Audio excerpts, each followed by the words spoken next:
آج کی رات یعنی جمعرات کی رات یسوع مسیح پر 3 حملے ابلیس کی طرف سے کیے جائیں گے، اور ان تینوں حملوں کا جواب یسوع مسیح نے کس طرح سے دیا ہے؟ دعا کے ذریعے۔ پہلے 3 آزمائشیں آئیں، یسوع مسیح نے کیسے جواب دیا؟ کلام کے ذریعے۔ اب کی بار جو 3 آزمائشیں آتی ہیں، یسوع مسیح نے کیسے جواب دیا ہے؟ دعا کے ذریعے۔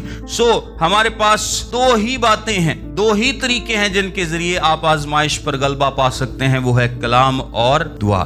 کوئی تیسرا طریقہ کلام مقدس میں ہمیں نہیں سکھایا گیا۔ یسوع مسیح نے سکھایا کہ آزمائش جب آپ پر آتی ہے تو آپ کو انسان پر بھروسہ نہیں کرنا، کیونکہ جسمانی طور پر یہ ہماری فطرت ہے کہ ہم انسان کی طرف راغب ہوتے ہیں۔ ہم جب مشکل وقت آتا ہے، جب آزمائش آتی ہے، جب ہم پریشان ہوتے ہیں، تو ہمارا نیچرل بیہیویئر کیا ہے کہ ہم کیا کرتے ہیں؟ انسان کی طرف راغب ہوتے ہیں۔ اگر آپ کو پیسوں کی ضرورت ہے تو خدا کو تو اسی شاید بعد سے درخواست کرنے پہلا سی بندہ لبنے ادھر ادھر جڑا سانو پیسے دے دے، کی خیال ہے؟ اور بندے تو بھی پہلے اسی کی کرنے، اسی وینے کہ یار کو ساڈے کو کوئی شے شو پئی ہے، کسی بینک اکاؤنٹ سے پیسے کو پلاٹ سلاٹ کو ادھر ادھر جڑا بیچ کے تو ساڈا ٹائم گزرے، ویکھیا جائے کہ اچھا نہیں یار کوئی ایسی چیز نہیں ہے۔ پھر ہم کیا کرتے ہیں؟ ہم کسی انسان کی طرف دیکھتے ہیں کہ یار فلاں دوست کام آ جائے گا، فلاں تو ویندے نے جدوں کتوں گل نہیں مانتی، پھر کی کہنے ربا تو ہی کرتے ربا تو ہی کرنا ہے، میں اپنے ہاتھ پیر مار لینے تو میرے کو تو نہیں ہویا تو خدایا تو کر دے۔ یعنی ہم آخری ہتھیار کے طور پر دعا کو لیتے ہیں، جو کہ ہمارا پہلا ہتھیار ہونا چاہیے،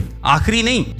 جن کا دعا پہلا ہتھیار ہوتا ہے وہ ایمان میں مضبوط ہوتے ہیں، جن کا دعا آخری ہتھیار ہوتا ہے وہ ایمان میں کمزور ہوتے ہیں۔ ہمارا دعا پہلا ہتھیار ہونا چاہیے۔ نیچرلی میں نے آپ کو بتایا ہے کہ فطرتاً ہم، کیونکہ ہماری گنہگار فطرت ہے، فطرتاً ہم مدد کے لیے انسان کے پیچھے بھاگتے ہیں۔ لیکن یسوع مسیح یہاں پر کیا سکھا رہے ہیں کہ آپ کو انسان کے پیچھے نہیں، آپ کو کس کے پیچھے جانا ہے؟ آپ کو خدا کے پیچھے جانا ہے، آپ کو خدا سے مانگنا ہے، آپ کو خدا سے درخواست کرنی ہے، وہ سب کچھ کرنے پر قادر ہے۔